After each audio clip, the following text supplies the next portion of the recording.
Bom dia a todos. Declaro aberta a sessão.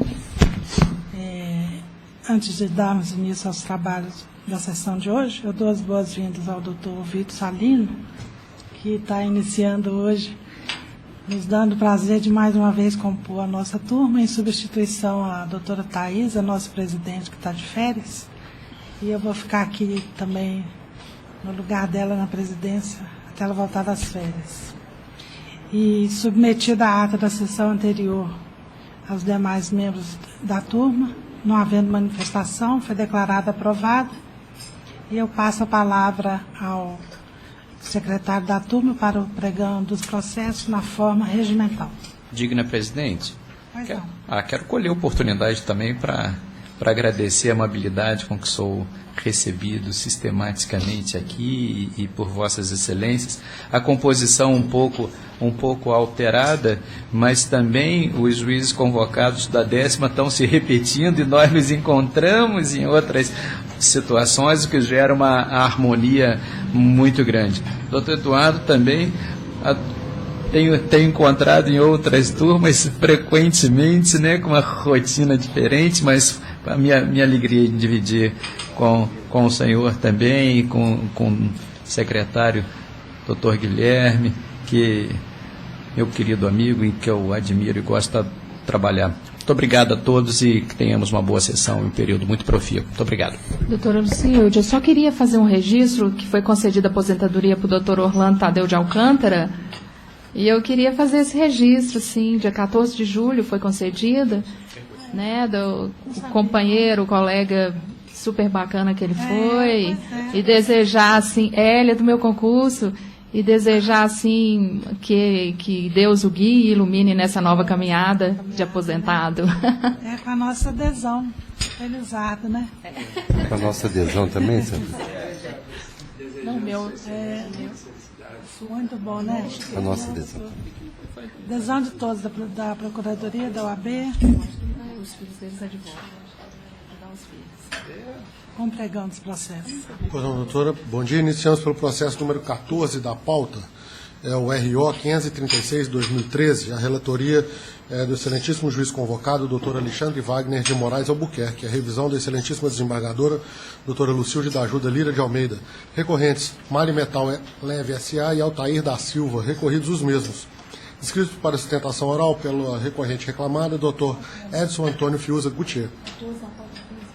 Física.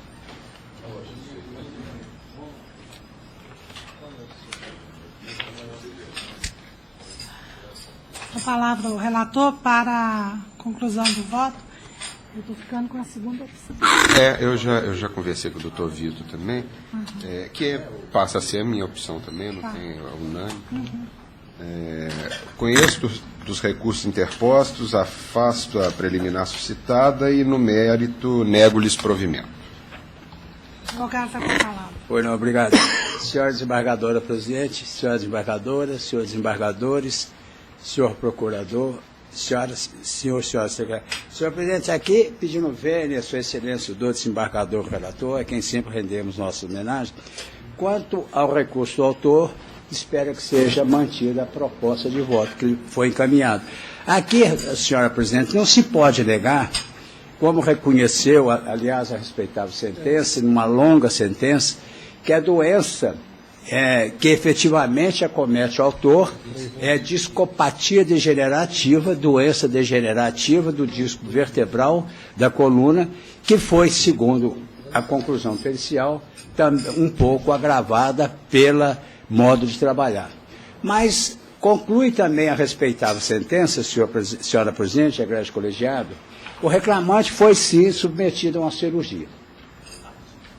E a sentença nesse aspecto diz o seguinte: com relação à cirurgia a que foi submetido o autor, é oportuno esclarecer que a responsabilidade da empregadora limita-se apenas ao agravamento da sua doença, não o problema do possível falha médica. Então, o que sustenta a empresa? Não se nega que houve esse problema. Mas o que insiste a empresa, senhor? O reclamante teve uma perda de 20%. Isso está bastante destacado nos laudos e também na respeitável sentença. Mas, apesar disso tudo, a empresa insiste que todos os cuidados próprios para o seu trabalho, ela foi levada em consideração. Foram levados em consideração toda a metodologia incrustada na CLT e nos conceitos de medicina e segurança de trabalho. Mas, infelizmente, é uma doença degenerativa que foi realmente agravada. Foi realmente agravada. Mas o reclamante pode exercer outra atividade. Outra atividade. E nesse aspecto, senhor presidente e egrégio colegiado, a empresa vem insistir apenas num aspecto, que sejam reduzidos os valores, não só os valores de danos morais, bem como os valores de danos materiais decorrentes da alegada discopatia degenerativa. Isso porque não há impedimento que o autor possa exercer outra atividade. E, se não me engano, ele parece-me ou é economista ou alguma coisa semelhante. Então, isso não interfere na sua atividade profissional. Então, pedindo ver, Sua Excelência, o relator, o que se espera ao final é que sejam reduzidos os valores impostos pela respeitável sentença. Obrigado. Eu sou a revisora, a sustentação é somente sobre o pedido de redução de valores, né? É porque a doença estava claro, não se pode negar. Claro, a doença existiu a corresponsabilidade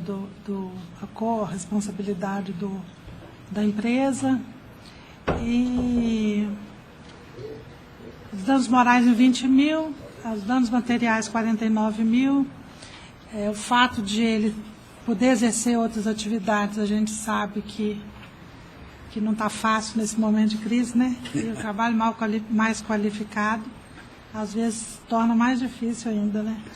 Então, eu estou acompanhando o voto do relator. E a terceira votante, como vota? Sou eu. Eu estou acompanhando também a doença degenerativa, mas é desencadeada pela atividade profissional. Sabemos que a empresa realmente, conforme bem destacada a tribuna, é uma empresa zelosa, mas tem o seu quinhão de responsabilidade. Me parece que a proposta de voto encaminhada está bem dosada, o valor é muito ajustado, eu estou acompanhando integralmente. Fica decidido, então, por unanimidade. Obrigado, bom dia. Doutor, anotado. Encerramos a sustentação oral pauta física. Não temos mais vogais. A outra é só 9h30, né? A gente podia adiantar, né? A pauta física. Vamos. Pauta física. 4. Começar pelos meus. Eu tenho só um processo de relator na pauta física. Não tem divergência, né? Não. Fica decidido, então, por unanimidade. E depois, a partir do número 2, a doutora Alexandre. Doutora Ana Maria. Doutora Ana Maria. O 4. No 4 tem uma divergência, né? A divergência é... Bom dia. É que a doutora Ana deu uma adicional de insalubridade, me parece por vibração. Sim. O doutor Alexandre está tirando. Tem os fundamentos da divergência dele aqui, no voto. Eu estou acompanhando, doutora Ana. Tá ok, eu faço a adequação. Vai fazer a adequação, vai mudar a conclusão. Já fez aí? A doutora Ana ficou vencida, né? Isso. Ok, já está adequado. Só tirando do voto Pois não, já está adequado. Número 5. Eu tenho uma observação. Prescrição intercorrente. Foi dado provimento ao agravo. Eu não adoto a prescrição intercorrente no processo do trabalho, mas estou de acordo com esse voto de retornar o processo para a vara de origem, para prosseguimento da execução, porque está embasado em outros fundamentos. Sim. É a minha observação. Não precisa constar a observação, não. Ok. Decidido por unanimidade. Tá, unanimidade. 7 da pauta. O 7 da pauta tem uma uma dúvida aqui se seria o caso de sobrestamento, né? Mas eu acho que não é o caso, não. Nós já temos a tese prevalecente número 5.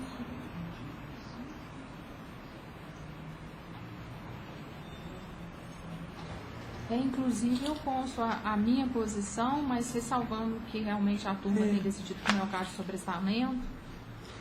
Então, o revisor tem uma... O revisor tem uma divergência, né? Com Porque relação à com periculosidade. relação à periculosidade, né? Ele trabalhava com equipamentos de baixa voltagem, então só acho que não é similar ao sistema elétrico de potência, que variava de 48 a 220 volts o equipamento Não com os oferecia quais, os isso, equipamentos né? com os quais ele lidava. Então, eu acho que não se assemelha a sistema elétrico de potência, então eu não deferiria a periculosidade. Eu estou acompanhando a divergência. Aí eu faço a adequação, então, Ele né? vai mudar só tirando parcial provimento, vai negar provimento ao recurso. do Vai negar reclamante. provimento ao recurso do reclamante, né? Ok, Vencida adequado. contra a periculosidade. Agora, a partir do 11 já é um outro relator, A composição, né? né? É doutor Alexandre, né? Doutor Alexandre, eu sou a revisora dele. E eu atuo como terceiro. Tem alguma divergência? Tem uma no item 24. Da senhora.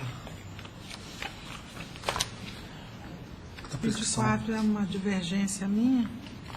Prescrição. É prescrição Prescrição intercorrente. intercorrente, eu fico vencida. Doutor Vitor, olha, Eu aplico, é data velha. Viu? fico vencida nesse. Então, Eu estava agora, acompanhando o julgamento na outra, falei, mudando a composição, agora muda o nós vamos- resultado, né? Agora nós vamos ter que mudar esse voto aí de prescrição intercorrente, já estão tanto lá no meu gabinete, pronto. Tem que adequar. Bom, tem também os embargos da pauta física, também são decididos por unanimidade. Tem um com efeito modificativo, doutor Alexandre. Isso, é só da chamar a União. atenção para Eu estou de ele, acordo. Né? Sim. Porque, na verdade, houve uma interrupção de... Uma matéria prescrição sensível, nesse né? caso, Eu né? estou atento, obrigado. Sim.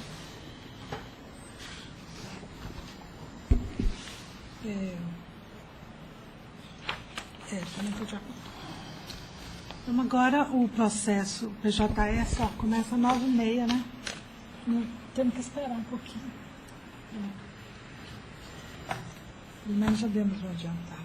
Qualquer hora nós vamos ter que inverter, né? Por conta do número do PJE suplantando a pauta Eu acho que já física. está na hora de pensar nisso, né? 25% só, É. atualmente, é de físicos, né? Dentro do universo. Podia começar a pensar. Mas eu acho que talvez diminuir o intervalo. No intervalo, Ao invés de inverter, 15 minutos de intervalo. isso, entre uma pauta e outra, Porque senão os outros vão esperar muito fica tempo. esperando muito tempo. Porque inverter também, às vezes, Mas o intervalo é tão pequeno, é 15 minutos só. Ok. Então, para essa semana nós já fechamos a pauta.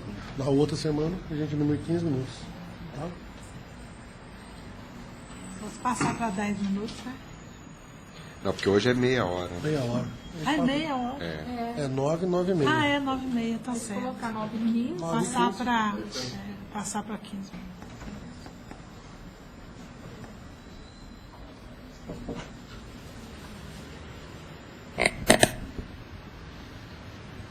Não tem estudante aí, né? Férias, né? Férias, né?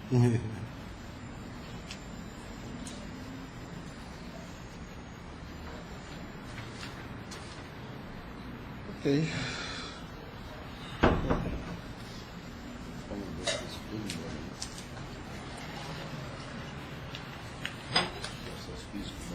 Pode, acabou.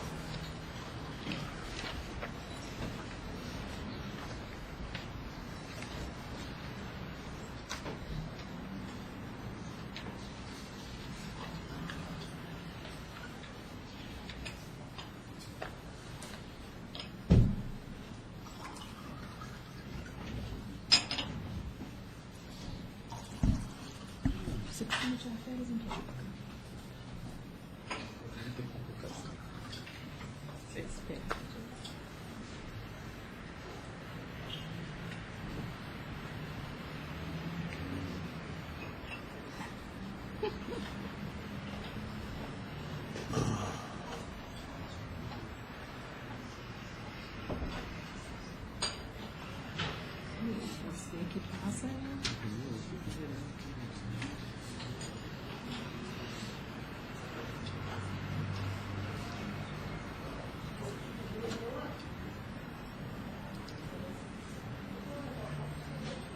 Aqui, mudou sozinho. Olha lá. Mudou sozinho pro gabinete dela na primeira SDI. Aí, tá vendo? Aqui. E eu estava dentro da sessão da 10ª. Você vai estar fazendo a leitura, né, errada, né, Antônio, do cartão do senhor. Tá jogando toda hora no gabinete. Só pode ser.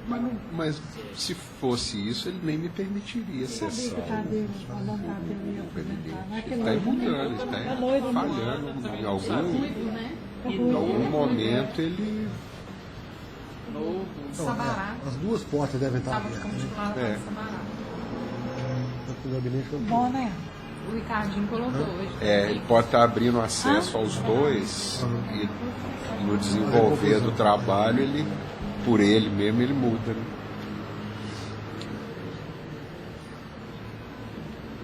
Denise.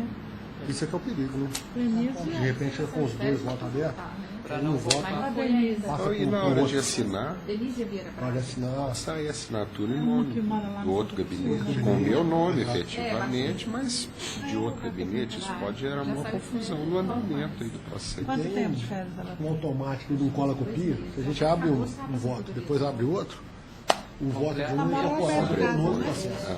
Vira uma confusão da hora. É aquela que mora perto do mato. Mas o pessoal está com coragem. Sobrepõe. Porque a diferença Essa Ah, é. da remuneração. ainda tem muita falha, né? Eu tenho. Isso é um perigo, já imaginou? Dá tem uma vida uma mais pane tranquila. geral, perde. Eu tenho essa E para a preocupação. secretaria, o sabe? outro Tem muita programinha do físico, tem aqui, né? Aqui é o EJUS, né? Mas ao invés do. Ele é muito melhor que o PJ. Muito mais evoluído. Mas É, né? A gente faz o lançamento não é em fácil lote não, dos né? Tem resultados. esse dinheiro. Não é só o resultado. É. Possível, parcialmente, negócio e tal. Tem que fazer em cada um. Então, no físico, a gente faz Diminui, previamente. mas isso É. tem que Confirmou, considerar até a um gente certo pega o lote ponto. e Amanda. nesse A ponto, a gente diferença tá é por um. muito por agora, né? colocar o nome da parte, fazer um advogado do CNPJ, demorar. Ah, não, mas você também vai caçar outra coisa, não tem nada a ver. É, tem umas Você vai aposentar para caçar outra umas coisa. ferramentas, umas funcionalidades dele que realmente ainda estão deixando a desejar. Né? E é questão de versão, Eu né? imagino, na minha idade, agora, começar uma Um programa de profissão papel nova. tem, né? Teria que ficar. Claro. É, uma coisa que eu achei que melhorou para a gente é o tal do navegador específico. Mas será que sai? É bom mesmo? Já está aberto no tribunal É, aí dá. uma notícia na página dele. Eu acho que em alguma Será? época nós vamos. Ele agiliza É, mas que época? mais rápido. É mais O problema rápido. é esse, que época. Mas Mas seu esse tempo vai problema passando, né? E o tá tempo está pra mim, passando tão depressa. Mas também Por exemplo, em casa, eu esse problema. Quer dizer, porque isso não é no programa, não é no navegador. Isso é um problema do PJE mesmo. É uma página do PJ. O PJ é uma página, né, de internet. Além de tudo, ainda vem essa O Olimpíada. problema está nela. E depois tem votação. Aí, mas o navegador é mais rápido. O problema, porque a minha internet é mais lenta que essa do E tribunal. as expectativas estão boas, né? É, aqui é como se fosse provedor. Quando está tudo Pois é. funcionando bem, ela é bem ágil, né? Então, lá em casa eu tinha mais dificuldade, Não, era mais com esse navegador, ficou bem mais fácil. Até esse caiu. Agora Ai, tem mas vale a pena. advogado ainda Mas se Mas vale passou a a pena. tese, vai ter uma advogada que sabe que diz que no Não, PJ isso que vai acontecer. Agora, série de documentos todo Agora- mês. Daqui, Esse arquivo para Você vai ver uma placa na rua assim, abaixo, até essa. Aí eu vejo no meu grupo isso de que às vezes você WhatsApp. vê que a comissão policial cai no meio dos documentos. E outra coisa, é preciso que você saiba que tem somos agentes de lá, que eles lançam todos os documentos diferentes juntos, dos demais. eles saem na ordem que eles fixaram. O Aqui, cara lá tem mandato. como vai nascer, o próprio PJE às vezes inverte a ordem. A experiência Menos, conta. inclusive, da petição inicial. Eu tenho um grupo de direito, né? Do WhatsApp. Os que são advogados trabalhistas, às vezes a gente vê. 10, 11 horas da noite, eles falam, estou aqui mandando arquivo de documento, está demorado. Tá... Tem um tribunal, acho que não, só eu. Mas o. Tem algumas coisas que ainda tem que evoluir. Sentença lá na primeira instância, hoje tem Mas você não tem tempo para aposentar. que antes deles colocarem 3 anos mesmo? Só? o editor de Vitor, texto eu vou abrir no Congresso. É, vai, ótimo. Nossa, quem tentava fazer sentença nesse Unir útil ao agradável. conseguiu. Mas eu vou quinta-feira, eu vou no ônibus, mas eu volto de avião. Eu faço hoje no Eu vou de ônibus porque eu nem sabia que tinha avião para lá. Porque normalmente não tem, não. perde a formatação. Por semana, né? Normalmente eu lá só para acho que é mês de julho. Sei lá, não dá certo. Isso até em é função do fácil. evento, Antes sabe? Em função do evento, sair mas do item, normalmente não tem. Então eu não sabia que tinha, mas é bom de ônibus. Não sabia, não. Participa, né? Participa mais. É um emate. Legal. Aí eu vou participar das 2 férias. Sábado, 11 horas. Acho que é 11 horas que o avião sai. O que será de Dom? Hein? O que será de Bruno? Hein? O que será de Filhote? Entendi. O que será? Ah, pois é, coitadinho, ele vai ficar com empregado, mas tem uma vizinha que vai ficar de olho, a madrinha dele. Vou fazer uma estruturazinha só 2 dias. Sábado eu tô aqui. Aí será uma Vai folga. pra escola. E uma folguinha, hein? Tudo de bom. Tudo de bom, não, tô precisando dessas folguinhas de vez em quando. Mas aí a estrutura fica legal, assim, a mulher dá conta bem direitinho, ele está bem adaptado com ela. Tá, ele vai pra escola agora 3h30, segunda, quinta e sexta. Aí sábado eu chego de tarde. Tá bom. Mas se não fizermos Com saudade aí, maravilha. juros de vez em quando, já tá com 8 anos. Tem que fazer mais, né? Esses dias eu fui lá na Bahia. Saí daqui cedinho, porque meus pais estão lá, né? Lá no sul da Bahia. Eu saí daqui sexta-feira cedinho, deixei É na sul, escola e já né? fui. Lucio. Aí é região praiana? É. Ela pro lado de Abrolhos. Parte bonita. Aí. Não é muito perto de Ilhéus, não. É mais perto de Alcobaça, Caravelas. Eu fui sexta de manhã e voltei domingo, 2h30. E só assim, falei que fui dar só um pulinho. Minha mãe tá assim, decidinha, sabe? Natural, né? É, mas é ruim, né? Ela fez 90, meu pai tem 90. Tá bem estranho. Ela tá aqui porque se ele anda para todo lado, a gente fica mesmo. E lá deve estar mais satisfeito ainda. Lá, Né? lá. Se a gente nota isso, por causa do remédio que ela toma.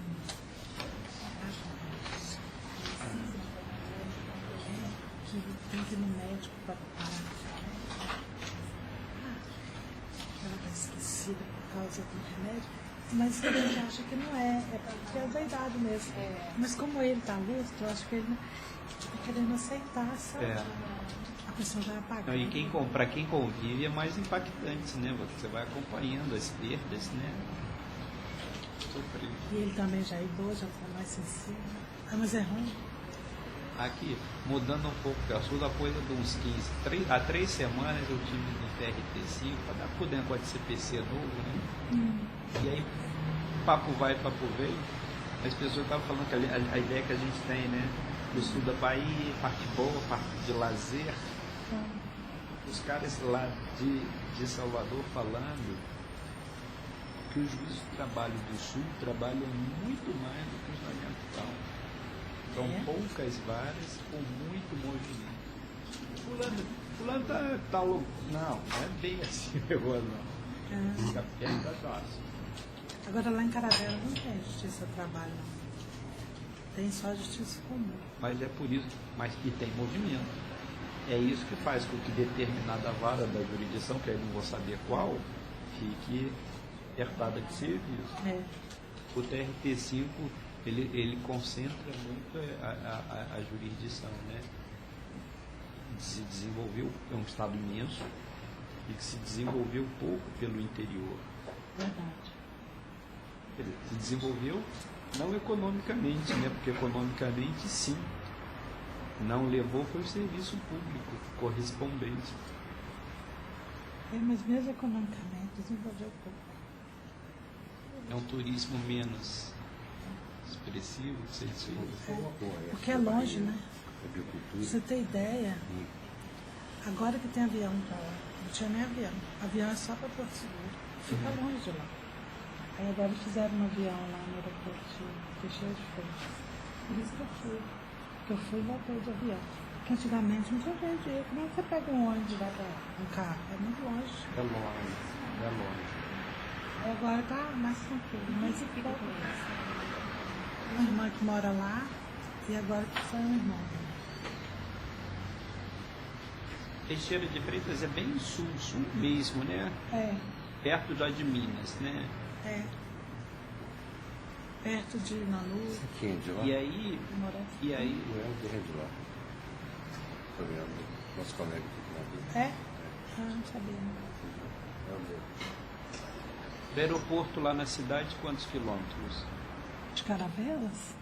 Ah, deve ter uns 40, né? Perto, né? 45. Quase como dentro da cidade. Quase Daqui, como Balaguaçu. mais perto que Igual Confins. Confins. É, mais perto que Confins. Certamente com táxi mais barato, né? Táxi barato Não. para Confins é um roubo.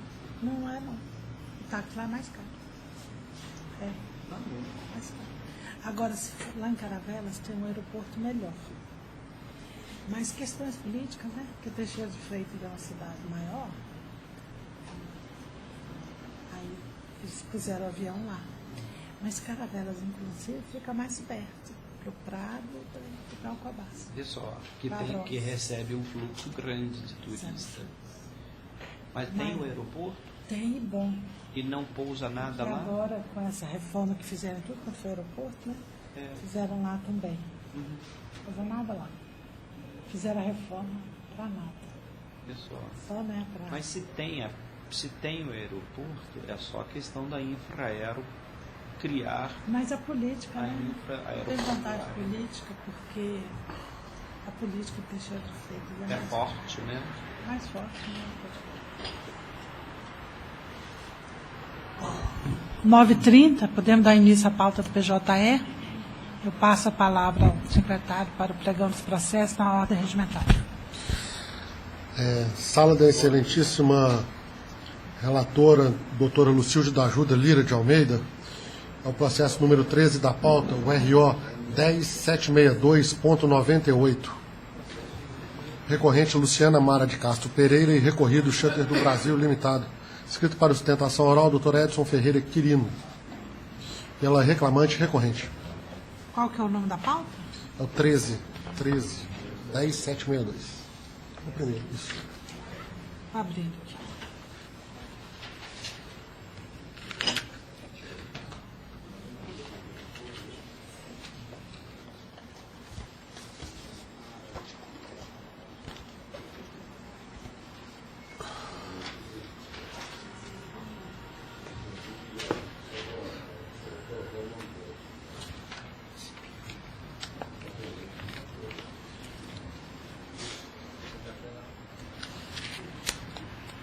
Bom, eu sou relatora, vou direto à conclusão do voto, que estou conhecendo e negando provimento.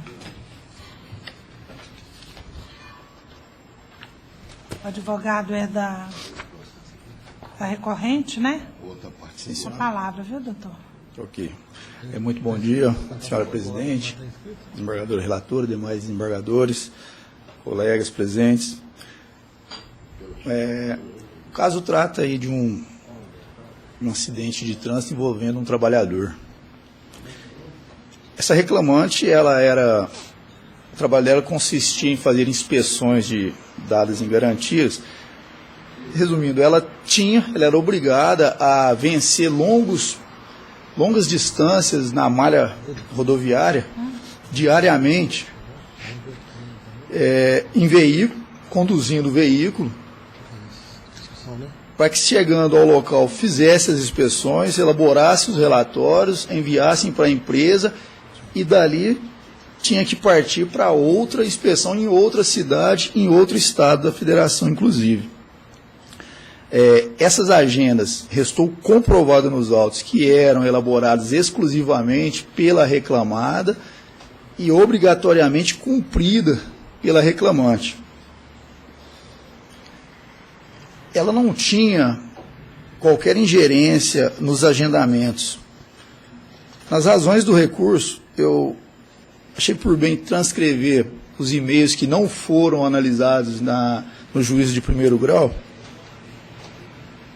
onde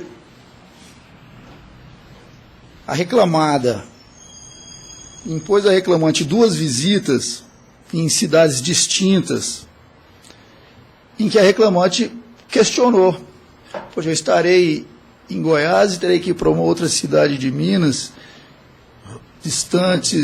muito distantes umas da outra, 1.123 quilômetros uma da outra. A resposta foi: Luciana, no dia 23 você fará Golim, que é uma das cidades, como já estava previsto, e você também tem agendado a Space Tech no dia 23 também. Como originalmente é você quem faz as vistorias, portanto, agilize seus horários para cumprir seus horários. Não pode ser alterados os agendamentos. Isso é um e-mail da empresa. Isso é, com a devida vênia, imposição para que ela cumpra irrestritamente a ordem, a agenda. Quer dizer, ela não tinha qualquer ingerência. O e-mail da Luciana, da reclamante, questionou: Paula, quem pediu para marcar essa audiência, essa data? Porque dia 29 eu vou estar em Jussara. E aí a reclamada fala: não, você deve ir para lá também, porque é a sua tarefa, não pode alterar. O que desmente ou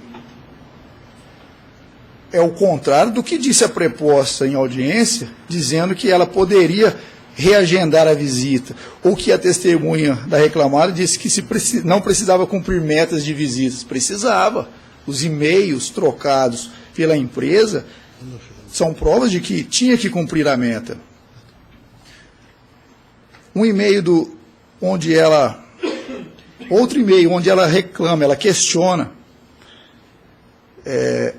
que tinha que cumprir a agenda, mas estava muito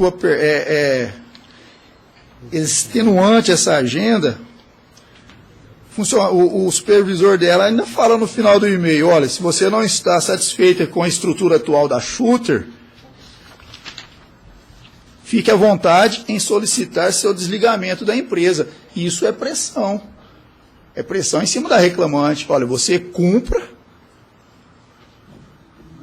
ou então a porta da rua é a serventia da casa.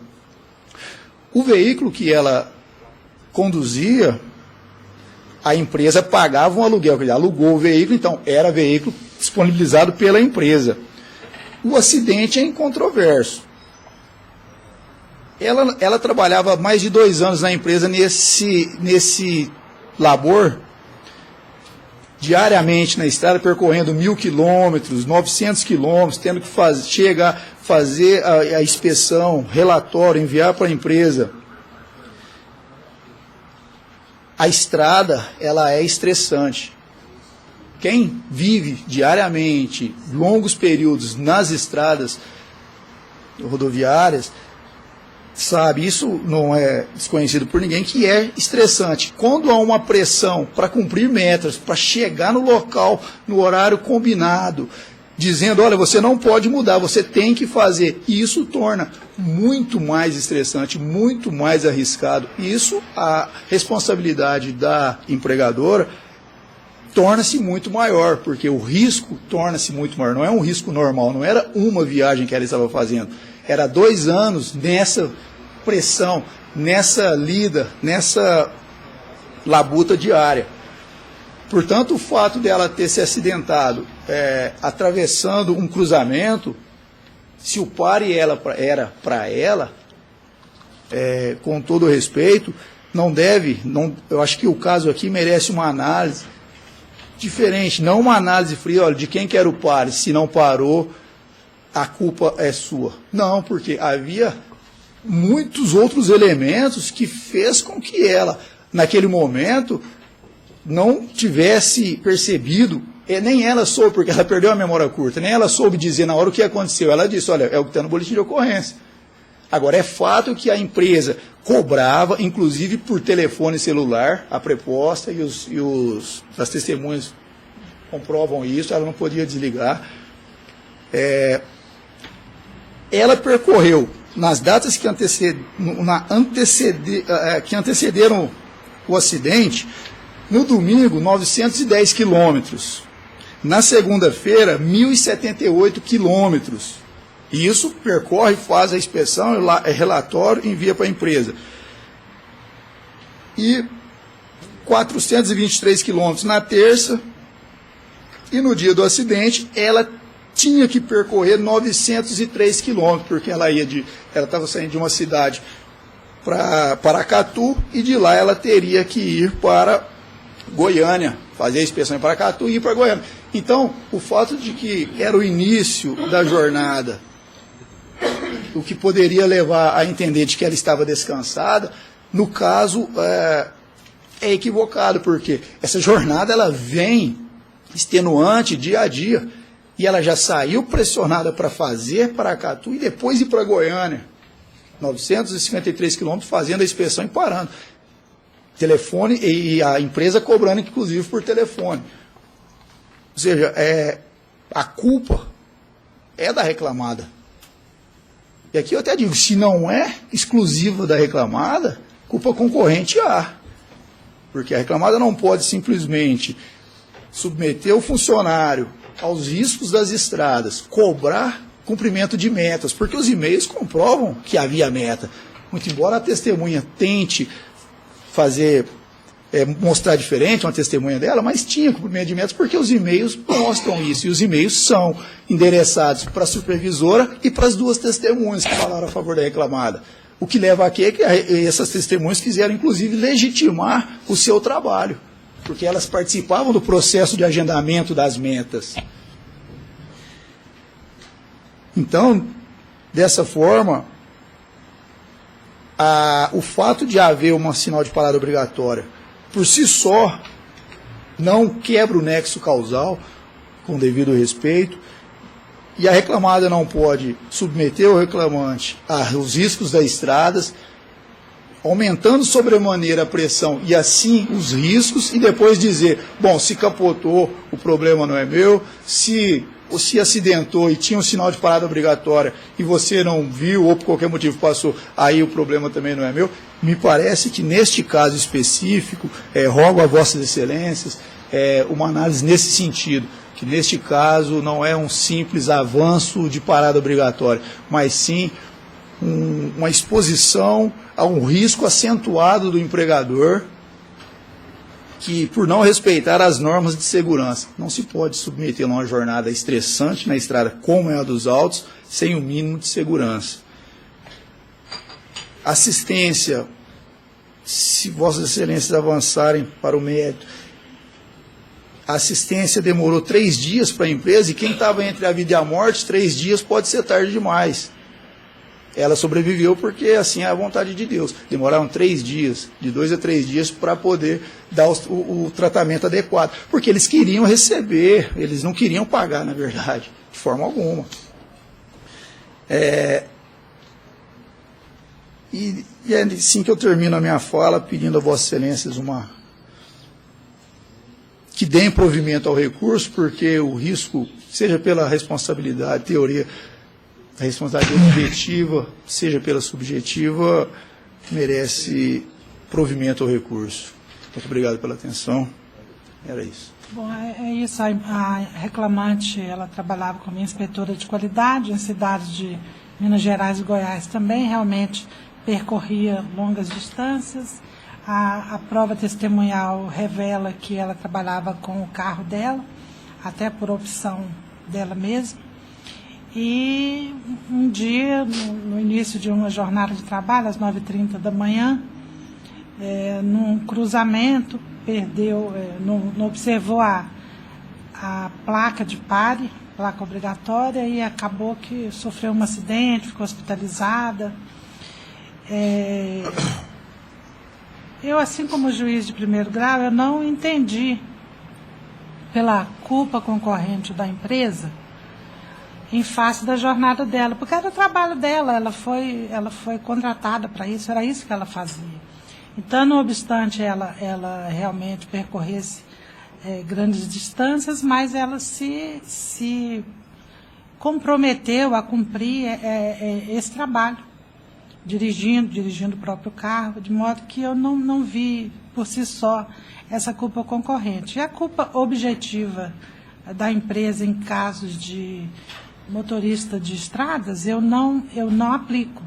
Eu até aplico a culpa objetiva em alguns casos pontuais, como, por exemplo, trabalho em mina, que é uma atividade da própria empresa ali dentro da mina, que eu acho que é muito diferente. Eu acho que o risco que se corre na estrada se corre principalmente em função das estradas serem muito ruins, muito mal conservadas, e isso não se pode atribuir à empresa.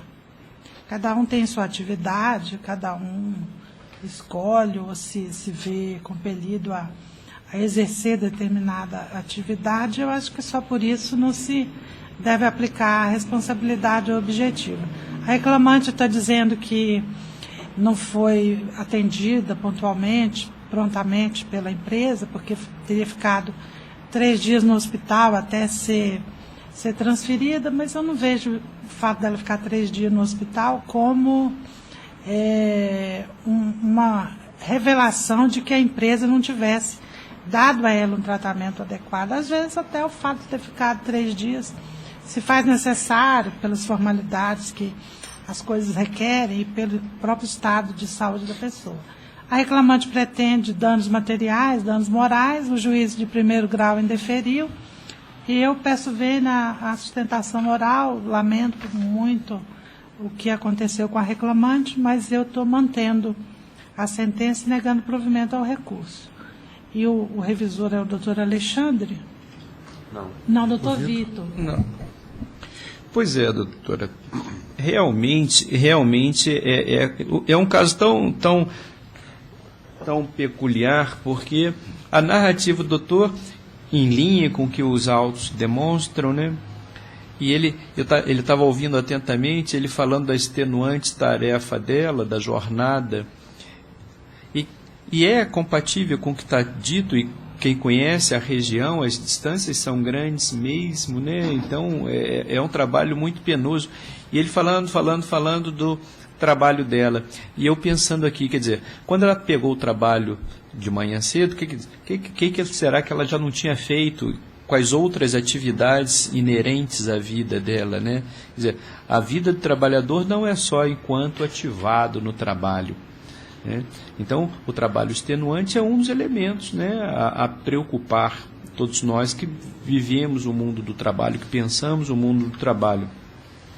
Mas a prova foi manejada lá de forma a espelhar, na medida do possível, a realidade.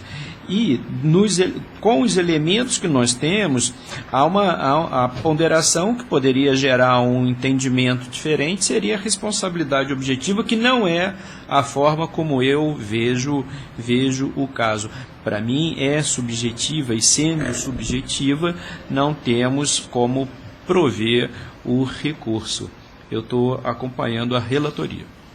Doutora Ana. Eu vou ficar vencida porque eu aplicaria a responsabilidade objetiva. Então fica decidido nos termos do voto da relatora vencida a doutora Ana, que aplicaria a responsabilidade objetiva no presente caso. Assim se decide, doutor. Ok. Obrigado, bom trabalho. Ainda na relatoria da excelentíssima desembargadora doutora Lucilde da Ajuda Lira de Almeida, temos inscrição na data de hoje para sustentação oral no processo número 5 da pauta, que é o RO 10.368.64. Recorrente Lívia Almeida da Silva Bittencourt e Caixa Econômica Federal. Recorridos os mesmos. Inscritos para sustentação oral, doutor Alexandre André Santos, pela recorrente reclamante. 10.368.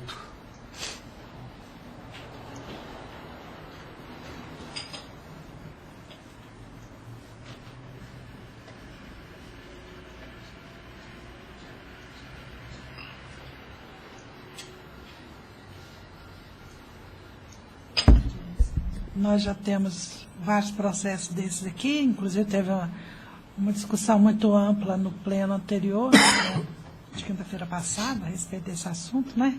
Que havia lá uma proposição de demanda repetitiva, incidente de demanda repetitiva, e eu já julguei vários, nossa turma aqui já julgou vários, e a minha conclusão é não conhecer do recurso adesivo da reclamante por intempestivo, e conheço do recurso interposto pela reclamada, e no mérito dou-lhe provimento para afastar a condenação imposta pela respeitável sentença, da obrigação de convocação e admissão da reclamante imediatamente após o trânsito julgado da decisão no cargo de técnico bancário novo, carreira administrativa, diante do provimento do recurso da reclamada, não a falar em decisão concessiva de liminar ou antecipatório de tutela para a contratação da reclamante.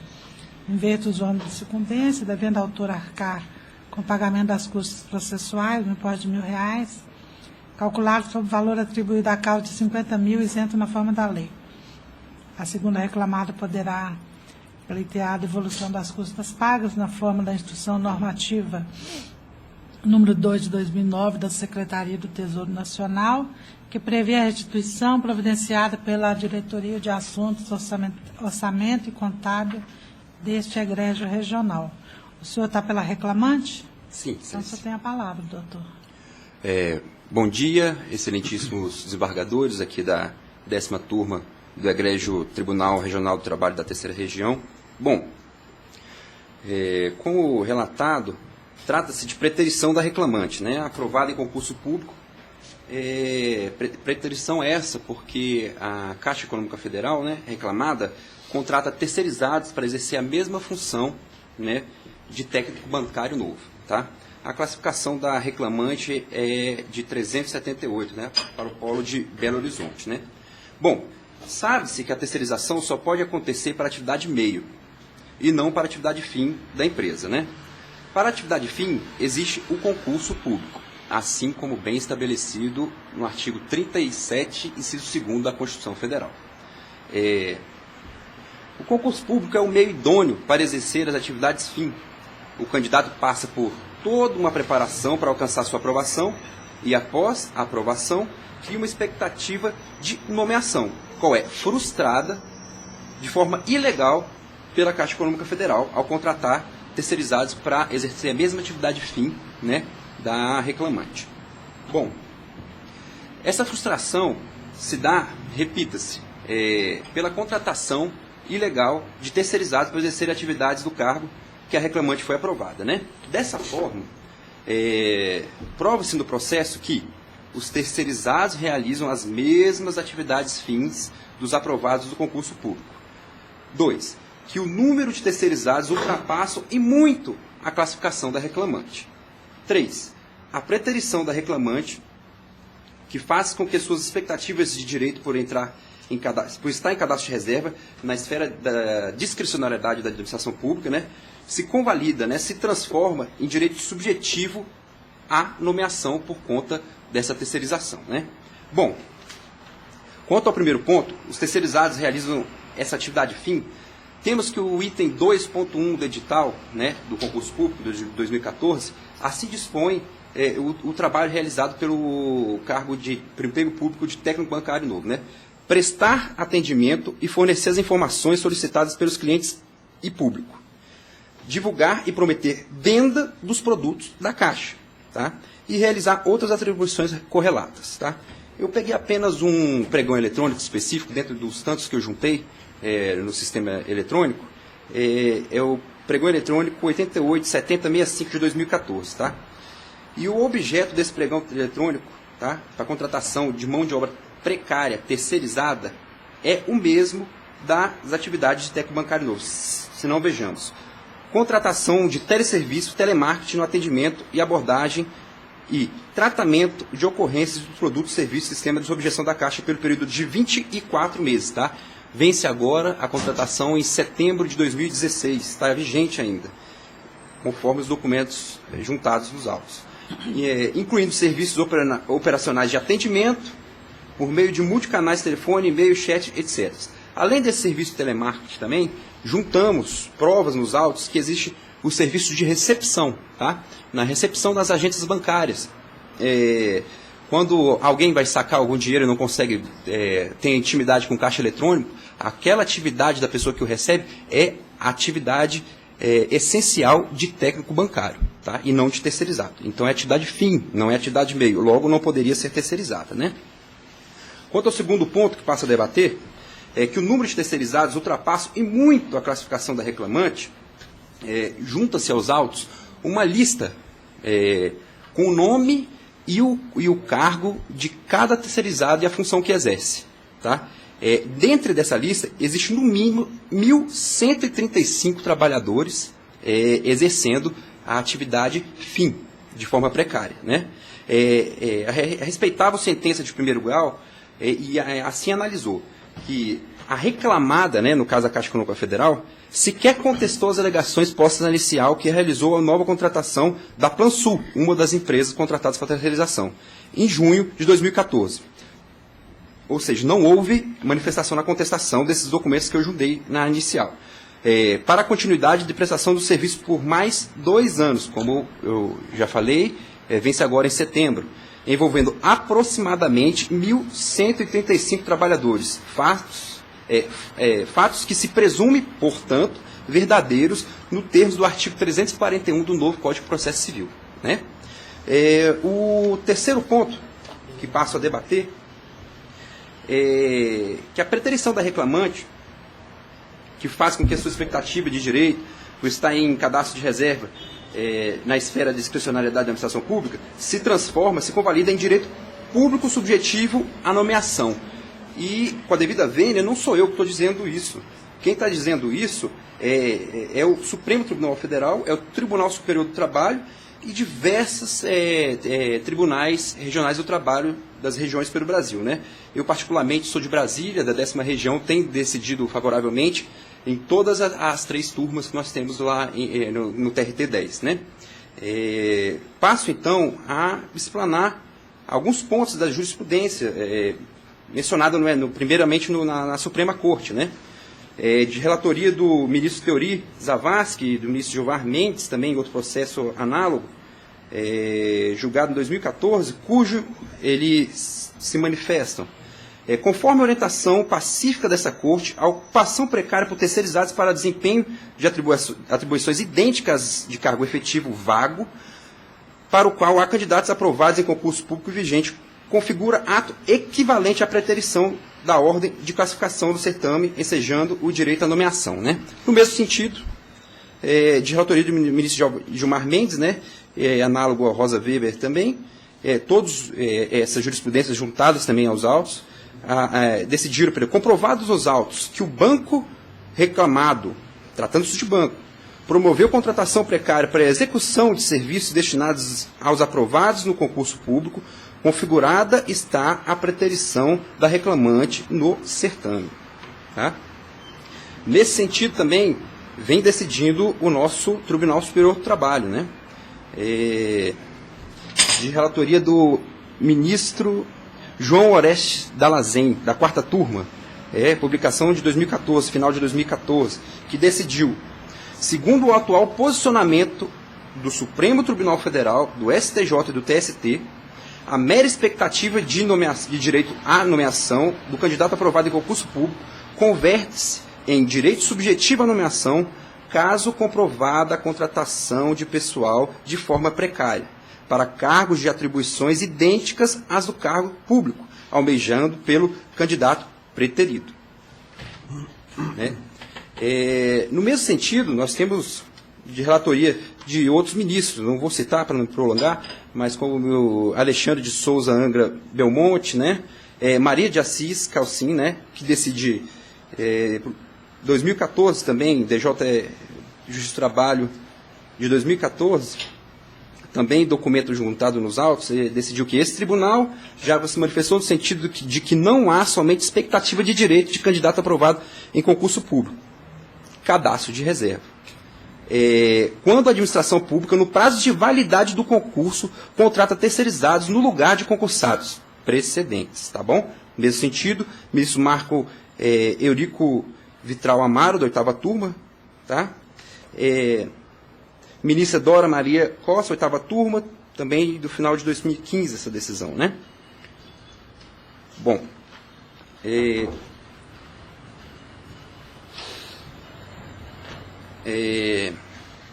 também aqui no Egrégio Tribunal Regional do Trabalho da 3ª Região, existem 6 turmas que vêm decidindo favoravelmente ao pleito, né, da reclamante. São elas a 1ª, 2ª, 6ª, 7ª, 8ª turma do Tribunal Regional do Trabalho, tá bom? Todos julgados recentes de 2015 e 2016. Vou citar apenas um para não prolongar. Constatado abuso de direito quando ao Instituto Cadastro de Reserva por parte da Caixa Econômica Federal, que segue terceirizando serviços inseridos na sua atividade fim, e surge o direito à autora regularmente aprovado em concurso público, a sua nomeação e posterior contratação.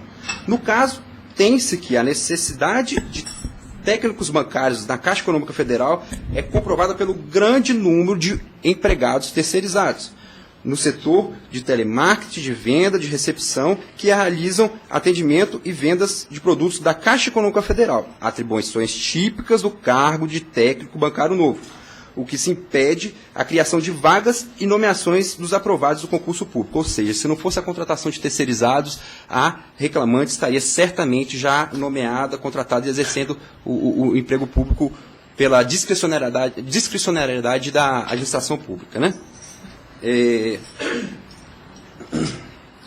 Lembrando que nós comprovamos nos autos, né, conforme alegado no juízo de primeiro grau, que tem uma lista de terceirizados na quantia mínima de 1.135 trabalhadores. Está comprovado nos autos de 1.135 trabalhadores terceirizados, sendo que a classificação da reclamante é 378, abarcando, então, a sua classificação, né? Doutor, seu tempo já está esgotado. Estou finalizando, desculpa.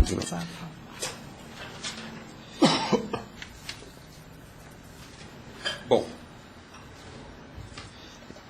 por tudo isso, fica claro que o serviço terceirizado de operador de telemarketing contraria plenamente a súmula 331 do TST, bem como o entendimento atualizado da jurisprudência brasileira quanto ao assunto, sendo totalmente ilícita a terceirização. Também entende, assim, a súmula 49, inciso 1º, deste regional, né?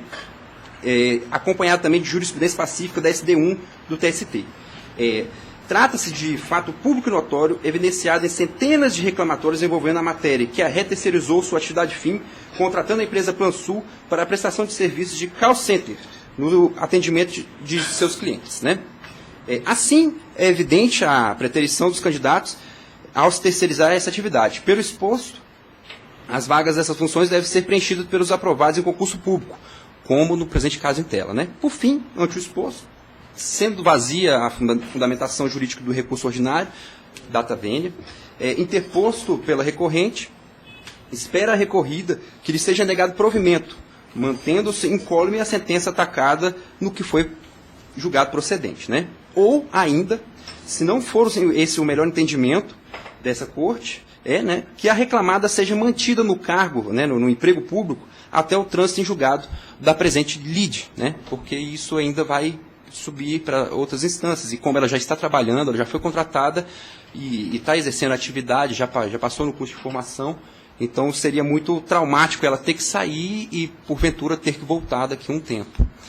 Muito obrigado pela atenção, são essas minhas considerações. Muito esclarecedora a sustentação do senhor, ilustre advogado, mas eu tenho o meu entendimento, o que se diz em torno desse assunto é sempre algo que sugere que as ações interpostas para resolver esse problema deveriam ser em âmbito coletivo, porque ainda que nós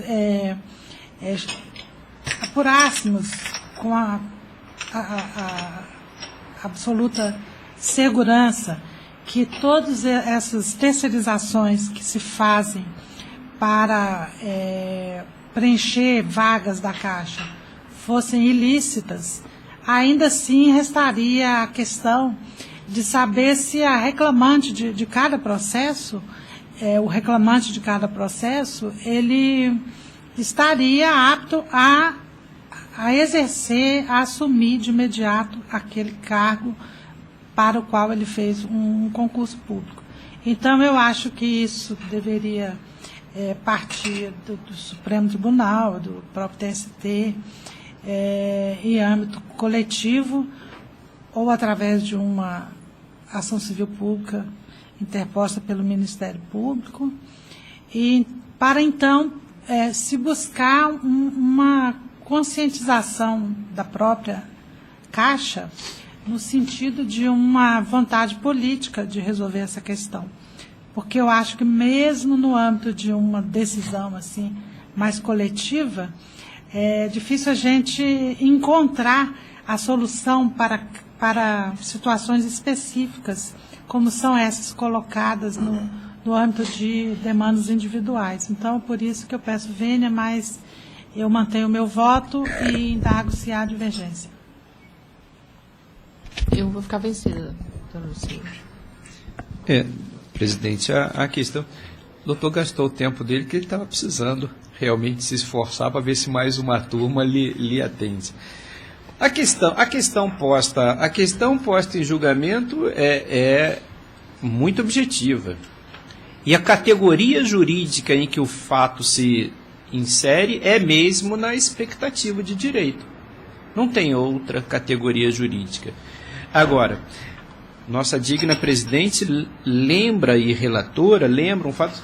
Essas questões não podem, na nossa forma de ver, serem resolvidas por demandas pessoais mesmo, não. A questão é de gestão. O Ministério Público que investigue, né, se há ou não há preterimento na chamada. Agora, isso aqui é um banco, tem que funcionar. Tem que funcionar. É claro que tem que ter concurso público, senão vira cabide de emprego. E às vezes o cabide de cabeça para baixo, conforme a gente está vendo aí, Petrobras, Furnas e outras, Correios e tantas outras. Brasil. Pois é. E a Caixa também, né? Inserida nos noticiários com matérias criminais. No entanto, por conta da cúpula e não da base. Né? Que tivesse concurso para a cúpula também, ou que só fosse acessível à cúpula quem é servidor de carreira. Né?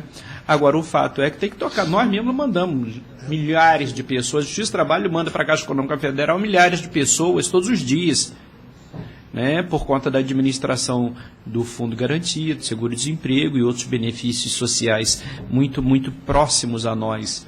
Agora, daí uma pessoa que faz concurso ficar achando que pode intervir numa administração inteira é um negócio complicado. A gente vive isso no tribunal. Tem uma decisão, o tribunal com concurso a pessoas nomeadas não pode. Precisando de gente, chama um, não quero não. Ou não diz, ou não vem aqui dizer que não quer não. E você espera todo o tempo para chamar o próximo. E tem o que vem sim, quero sim, e faz outro concurso e vai embora.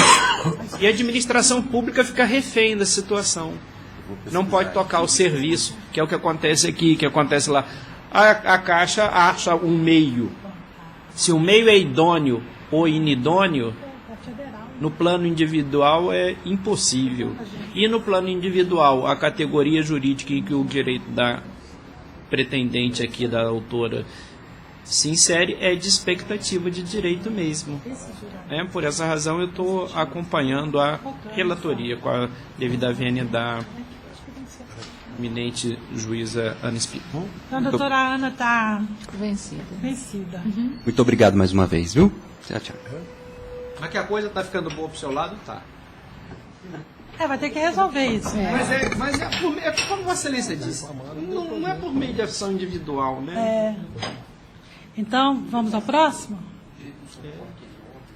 Não conheceu do reclamante.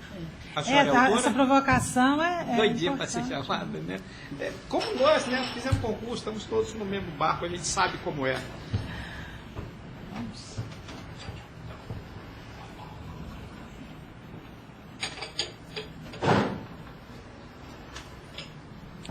Quer dar seguimento, doutor? Pois não. Passamos agora à relatoria da excelentíssima juíza convocada, a doutora Ana Maria Espi Cavalcante.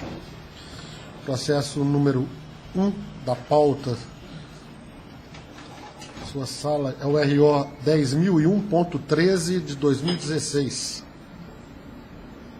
Perdão, ela não está presente não, é o 3 da pauta. 3, tá. 3 da pauta é o RO 10.058.64. Escrito para sustentação oral, o Dr. Paulo de Tarso Ribeiro Bueno, pela reclamada recorrente Turilessa, e também no 23. Iniciamos pelo 3. O Dr. Paulo tem 3 sustentações orais hoje. Doutora Ana, pode ir à conclusão? Só um minutinho, tá? 3 da doutora? pauta. Tá abrindo. 3. Turilessa versus União Federal. 10.058.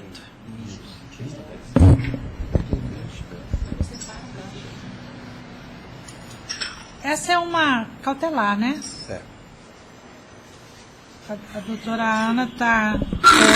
Conheço do recurso, no mérito nego-lhe provimento. Você quer fazer uso da palavra, né? Sim.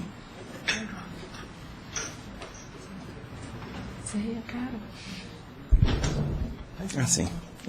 Bom dia, senhor presidente, demais componentes da turma, senhora relatora, Ministério Público. Trata-se de uma ação cautelar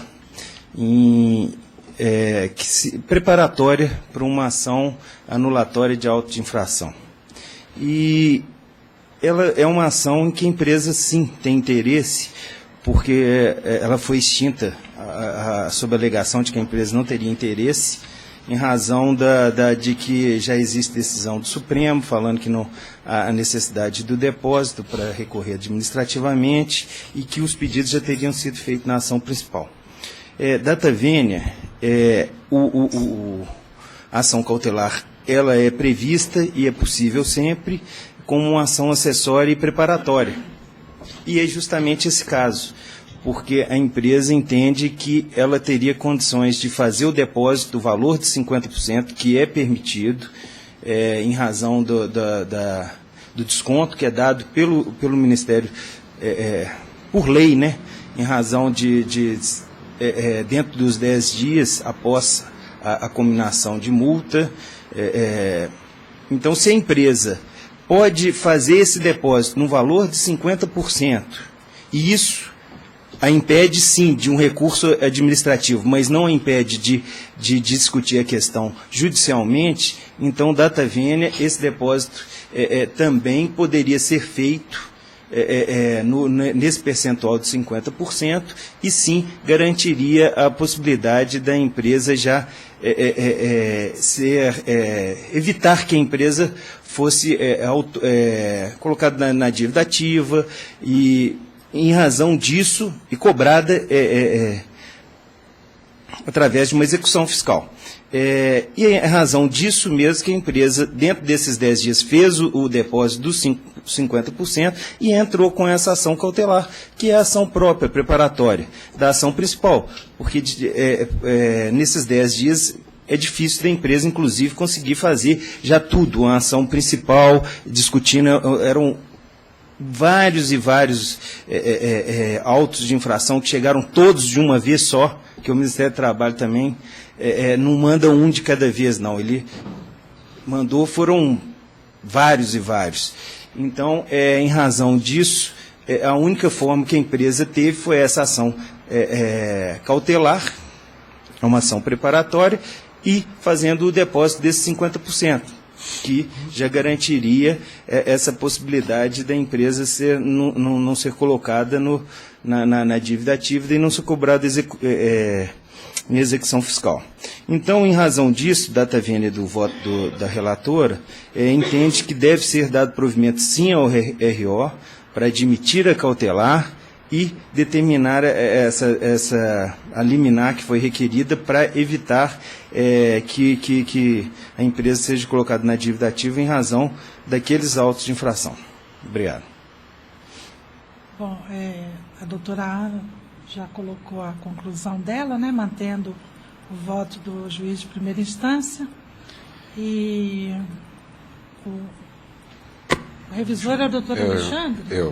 Tem uma divergência. Eu tenho uma né, divergência porque eu daria provimento não para deferir a liminar, mas sim para determinar, afastar a extinção do processo por falta de interesse e determinar o retorno dos autos para que examine os pedidos cautelares. Seria o provimento que eu daria. Em princípio, a ação cautelar ela tem mesmo que ser admitida, né, porque está prevista no Código de Processo Civil. Só que esse caso aqui é muito interessante, porque o reclamado pretende depositar apenas 50% do valor lá na área administrativa para discutir a legitimidade do auto de infração e se livrar da ação de cobrança. E o juiz de primeiro grau, ele extinguiu sem resolução de mérito, dizendo que essa cautelar, ela não está dentro daquela finalidade prevista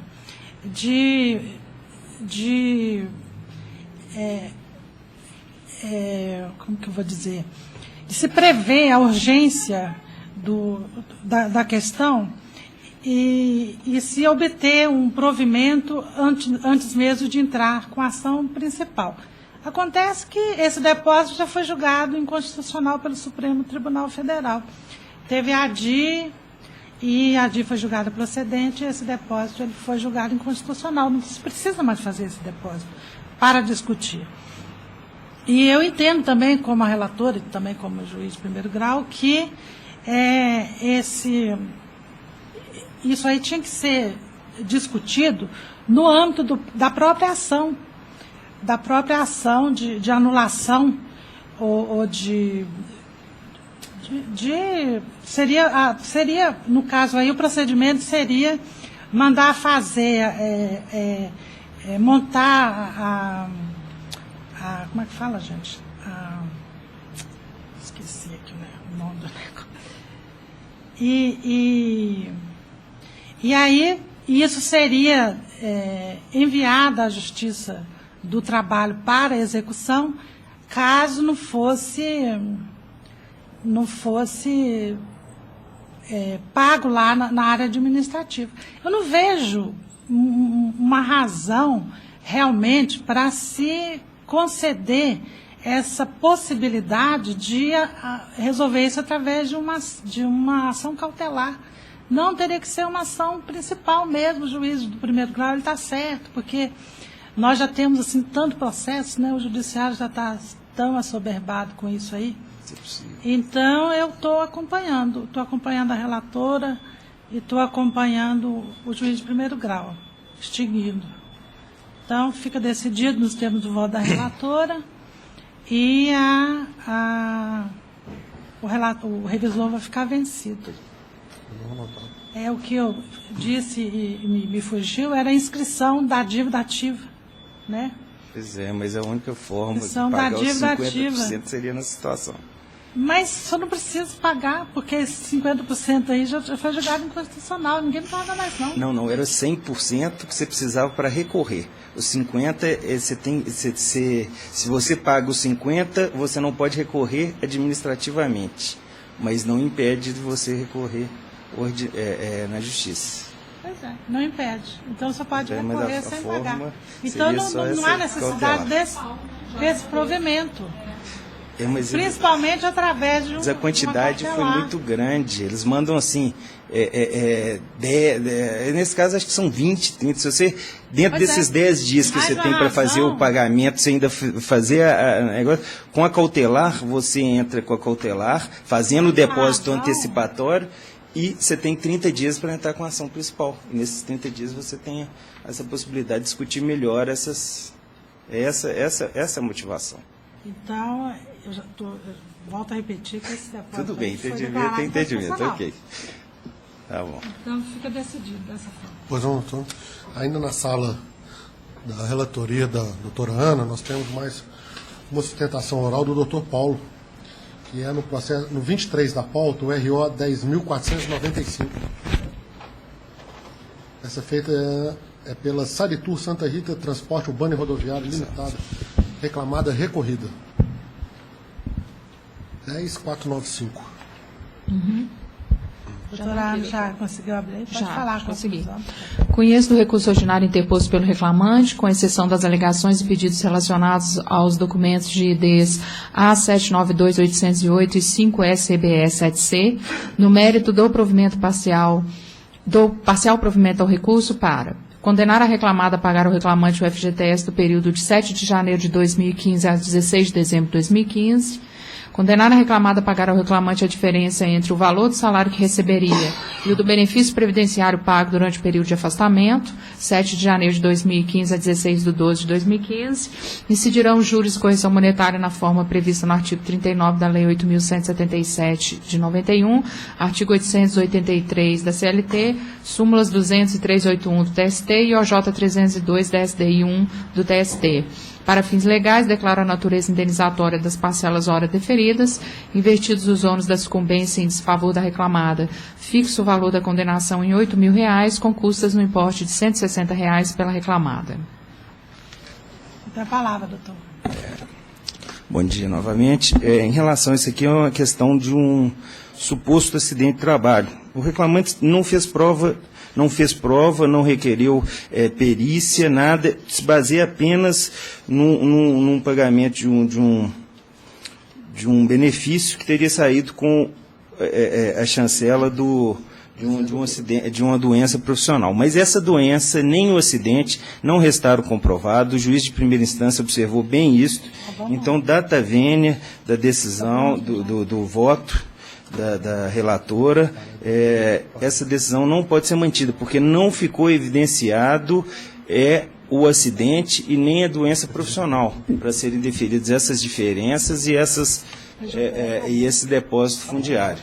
Então, data vênia do voto da relatora, o recurso do reclamante não pode ser provido. É o que se espera. Doutora Ana quer fazer algum esclarecimento? Só com relação a essa questão do acidente, porque houve um reconhecimento pelo INSS da natureza do benefício acidentário, e não tem qualquer notícia de que a reclamada tenha que recorrido administrativamente dessa decisão. Então, eu acho que incumbia à reclamada demonstrar que não houve acidente de trabalho, e não existe nenhuma prova nesse sentido. É isso, senhora presidente. Doutor Alexandre, eu que sou Eu tenho uma divergência parcial doutor Alexandre. com a data vênia com relação ao benefício previdenciário, que foi calculado pelo INSS a partir dos parâmetros fixados em lei. Então, eu entendo não caber essa indenização da diferença entre o salário dele e o benefício previdenciário que ele recebeu, inclusive porque não restou caracterizada a culpa da reclamada. Então, eu negaria provimento ao recurso do reclamante nesse aspecto.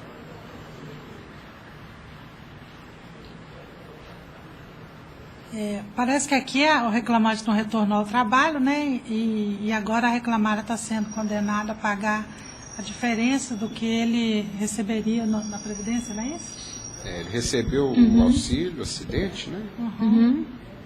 E a condenação é a diferença entre o salário dele e o que ele recebeu do auxílio acidente. Eu vou acompanhar a relatora da tabela. Então fica decidido nos termos de voto da relatora, vencido o doutor Alexandre, o reitor. Pois não? Eu tenho mais um, vai ser depois, né? Não, agora dando sequência. Nós vamos fazer o seu. A sala do doutor Alexandre. Isso, obrigado. Exato. Relatoria do doutor Alexandre, no 9 da pauta, é o ROPS 10.610.60, recorrente a Sarituri, recorrido Wesley Júnior Ferreira. Doutor Paulo Bueno, está escrito pela reclamada recorrente. Alexandre, pode ler a conclusão? Abrindo aqui.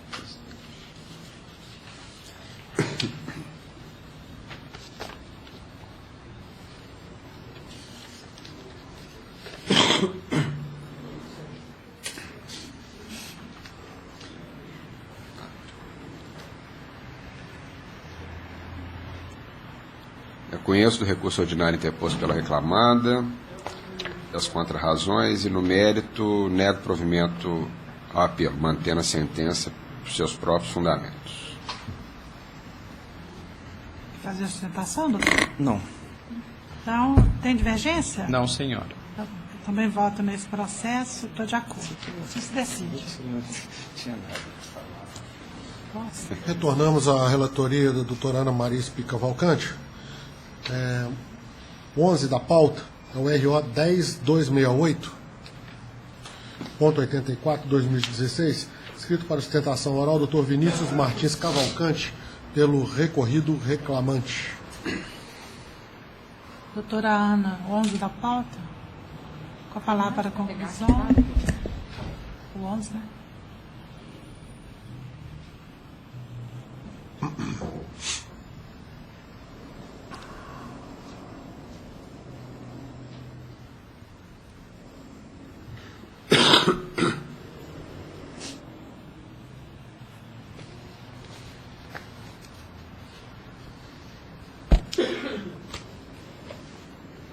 Você está com ele aí? O meu não carregou, não.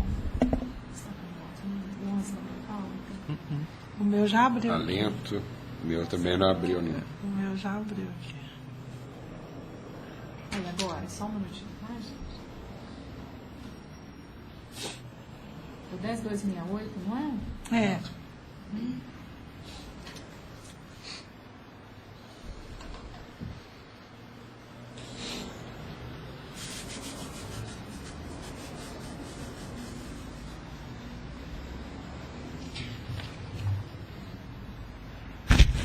Conheço do recurso interposto pela reclamada, no mérito dou-lhe provimento parcial para deferir a contradita da testemunha Luciana Kronger Costa, deixando de considerar o seu depoimento para o deslinde da controvérsia. Absolver a reclamada da condenação a pagar a indenização equivalente a 50% do salário recebido durante o prazo de 5 meses, que incidirá devido à cláusula de não competição e determinar a aplicação da TR. Valor da condenação reduzido de R$100 mil para R$50 mil, com custas minoradas para R$1.000, podendo a empresa pleitear a devolução do excesso na forma da Instrução Normativa número 2 de 2009 da Secretaria do Tesouro Nacional, que prevê a restituição das custas. Fazer a sustentação, doutor? Posso fazer rapidamente? É sempre... Bom dia. É sempre um prazer vir aqui, porque a gente aprende cada dia mais, tanto com os colegas quanto com os ilustres. O reclamante foi inicialmente vendeu a empresa para uma multinacional e, em ato contínuo, foi contratado para realizar a administração. O salário foi fixado em carteira e no contrato de trabalho, itens 6 e 9. E 4 meses após pagamento de salário, normalmente, teve seu salário reduzido de forma unilateral e arbitrária. O fato que deu sentença em primeiro grau como salário complessivo e devolução dos valores. Redução, volta aos valores inicialmente. Com relação à cláusula de não competitividade colocada, foi justamente para garantir as duas partes da máxima vênia. Em qual sentido? No primeiro sentido, de após ele sair da empresa como administrador, ele não competir com a empresa administrada. Mas também, no próprio contrato de trabalho existente, nos itens 9, está claramente colocado que mesmo que a empresa abrisse mão, era obrigatório o pagamento dessa não competitividade. Isso era específico no contrato de trabalho dele, que foi realizado entre as partes. Essa cláusula de não competitividade era para proteger ambas as partes. e não gerar um desequilíbrio entre reclamante e reclamado. Então, não era alvedrio da reclamada que ela poderia simplesmente deixar dele não realizar aquela cláusula, mas já previsto em contrato que no caso de uma demissão, o aviso prévio, não seria um aviso prévio, mas o valor que ele teria de receber seria durante 12 meses. Essa empresa não poderia dispensar isso. Está no contrato realizado, nos itens realizados. Então, eu peço apenas que mantenha a decisão de primeira instância nesse sentido também, de manter a multa e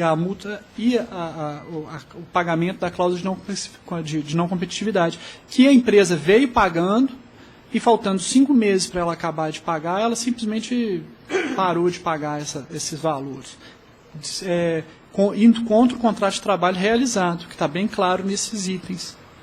Com relação à testemunha colocada, eu acho que ela ilustra bem o que aconteceu, porque traz pontos específicos, porque ela era do setor administrativo, então traz pontos muito interessantes para o deslinde da causa, mas não é prioritária, porque na própria inicial da reclamada, contestação da reclamada, como também em audiência, todo fato foi confessado. Não há discussão contra a matéria de fato, há apenas discussão contra a matéria de direito. Então, eu acho que nesse ponto não há problema. Nesse tema, eu espero que seja mantido em tonto a sentença do juiz Adcor. Tem algum esclarecimento?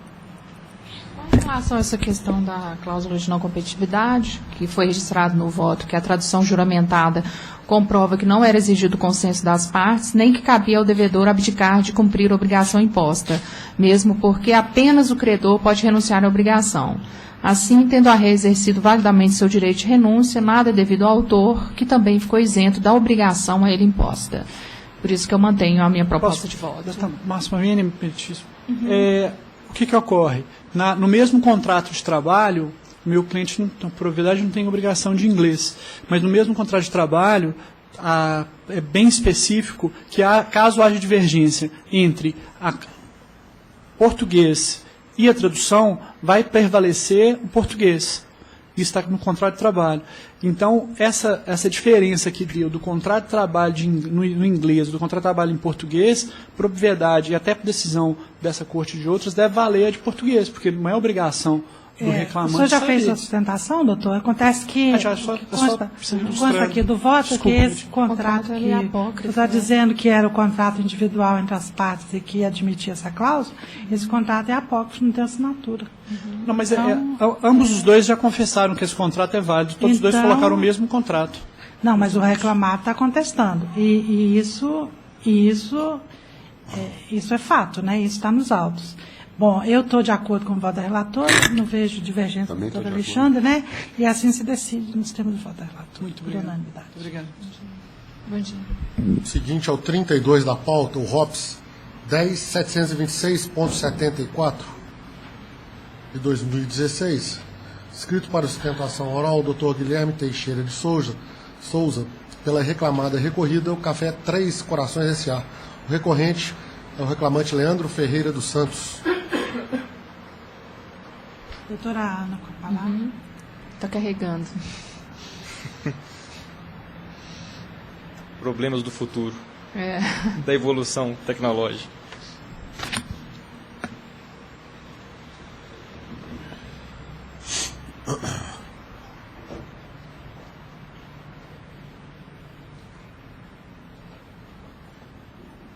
Mas eu acho que nos tempos para cá a internet tem ficado cada vez pior, né? O sinal de internet. Talento. Determinei a retificação do cadastro para registrar que o feito tramita sob rito sumaríssimo. Uma vez atendidos os pressupostos objetivos e subjetivos de admissibilidade, conhecido o recurso ordinário interposto pelo reclamante, exceto quanto aos pedidos de multas, devolução de dias descontados e demais pedidos da inicial, conhecido o recurso adesivo aviado pela reclamada. No mérito, nego o provimento aos recursos, confirmando a decisão de primeiro grau. Quer fazer os próprios fundamentos. Gostaria, excelência, só de um ponto. Pois não. Obrigado. Excelência, senhora desembargadora presidente, demais componentes da turma, senhora relatora, Eu peço vênia no voto da eminente relatora apenas no ponto em que manteve a condenação em horas extras da reclamada. Isso porque, excelência, trazendo até um ponto na qual eu não traria aqui diante do voto da eminente relatora, que é as razões do recurso ordinário do reclamante, ele relata, inclusive, uma das suas fundamentações para reversão da justa causa, ele relata o fato de que a reclamante tinha problemas de registro no Trade Force porque ela não tinha, muitas vezes, sinal do equipamento ou porque, efetivamente, ela era desviada de rota pela reclamante. Fato é que ficou devidamente provado, e como foi, inclusive, o entendimento da eminente relatora, de que essas argumentações elas foram frágeis na instrução do processo. E, mais ainda, ficou demonstrado que o Trade Force, de fato, não foi registrada de forma dolosamente por parte da reclamante, e que esse fato, inclusive, só foi, muitas vezes, o da Trade Force foi detectado pela empresa, mas uma das advertências e um dos motivos da suspensão da reclamante foi a falta de visitação ao cliente. E que isso só foi possível ser constatado pela própria reclamação do cliente da reclamada. Ora, como o reclamante pode fazer qualquer tipo de controle do horário e das atividades exercidas pelo reclamante se a ausência dela a uma de suas redes de clientes só pode ser constatado por própria reclamação do reclamante, do cliente da reclamada? Então, isso é evidente nos autos, isso reforça a tese de que a reclamante não possuía, de fato, controle das suas atividades externas. E isso, inclusive, reforça também a tese, inclusive, deste tribunal, de que, ainda que fosse possível um certo controle, as horas extras são devidas. Mas, neste caso, especificamente, com a devida vênia ao voto da eminente relatora, não existe a possibilidade desse controle. Então, diante destas considerações, excelência, pede para que seja esclarecido o voto da eminente relatora no sentido de julgar improcedente a condenação das horas extras. É o que se pede. Bom, Só um detalhe, mantendo a minha proposta de voto em relação também às horas extras, porque o próprio preposto confessou que a partir da instalação do software era possível saber o horário de início e término da jornada e depois declina a jornada. Então, eu não acho que tenha elementos para mudar o meu voto nesse aspecto. Não tem divergência, né? Estão todos de acordo, assim se decide. Obrigado, excelência. Tenha um bom trabalho e um bom dia. Bom dia, bom dia. Ainda na relatoria da excelentíssima juíza convocada, a doutora Ana Maria Cavalcante, houve inscrição para sustentação oral na data de hoje, no 46 da pauta, 12.818.81, doutor Leonardo Alexandre Lima Andrade Valadares, escrito pela recorrida reclamada 46. Abriu aí, doutora? Pode falar a conclusão, na hora que conseguir aí. Eu já consegui abrir o meu. Eu também consegui. Já estou indo lá para a conclusão.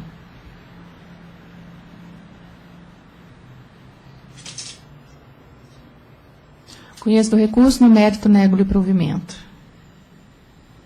Isso é do reclamante ou da reclamada? Pela reclamada. Não vai fazer sustentação? Não tem divergência. Por unanimidade. Obrigado. Bom dia a todos. Bom dia. Bom dia.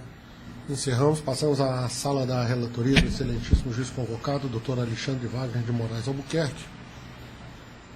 O primeiro processo é o 9 da pauta. 9 da pauta é o ROPS 10.610.60 de 2015, e esse já foi, perdão, doutor Paulo, o doutor Paulo, né? 14 da pauta. 14 da pauta é o RO 10.787.10. Escrito para sustentação oral, doutor João Bosco Cumaira, pela reclamada recorrida. VP3 Publicidades e Eventos Limitado. 14 da pauta. 14 da pauta, doutor Alexandre. Palavra para a conclusão.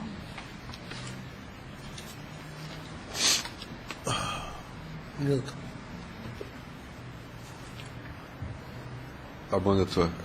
Conheço do recurso interposto e, no mérito, nego-lhe provimento. Vai fazer uso da palavra, doutor? Eu espero que o voto do eminente relator seja prestigiado pelos demais integrantes. É o doutor Vitor que vota nele? Sim, estou de acordo. Também estou de acordo. Assim se Obrigado. decide. Bom dia. Bom dia. Bom dia, doutor. Por fim, 23 da pauta. RO 11.327.22. Escrito para sustentação oral, doutora Marina Isabel Letícia Lacerda Santos, pelo recorrente e reclamante Carlos Roberto Pires. Outro recorrente é o Senai, recorridos os mesmos.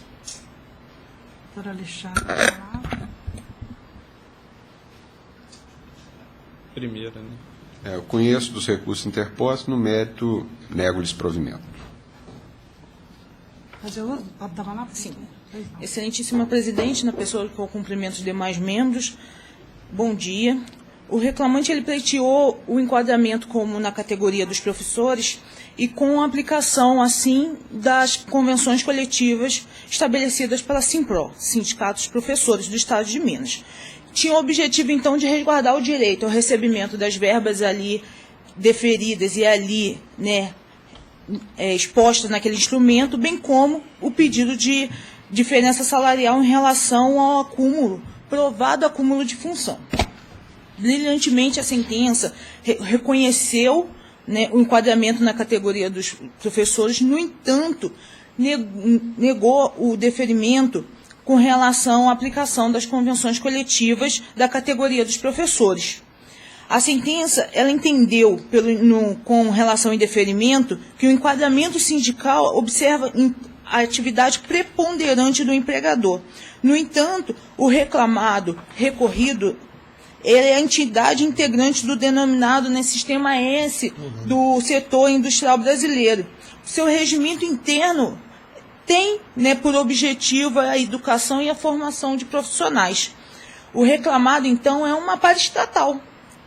Com isso, incontroverso que, se o reclamante exercer as atividades de professor, as convenções coletivas aplicadas a ele deveriam ser as convenções, né, juntadas à inicial, estabelecidas pelo Sindicato dos Professores. Existiam, então, duas categorias no reclamado: os professores e instrutores. Inicialmente, o reclamante ele foi contratado como instrutor, mas reconhecido sua categoria de professor. Categoria essa diferenciada. Com relação, então, às convenções coletivas, o que seria o justo, o correto, seria a aplicação das convenções coletivas estabelecidas pelo Simpro, que é o Sindicato dos Professores. Também com relação ao pedido de diferença salarial em relação ao acúmulo de função, a sentença, ao julgar improcedente, estabeleceu que o contrato de trabalho do reclamante não discriminava todas as atividades, né? Com isso, sendo vago, todas as atividades que foi comprovada, atividade extra, essa não foi reconhecido como a existência de um acúmulo de função. No entanto, ficou provado, as provas, elas estão lá nos autos, determinando e que o reclamante ele vendia também os cursos, não só ministrados por ele, mas eles precisavam ir aos clientes do reclamado para vender esses cursos. Sendo assim, eu peço o provimento com relação aos dois pontos sustentados, com relação à aplicação das convenções coletivas dos professores, bem como a pagamento de diferença salarial em razão do acúmulo de função.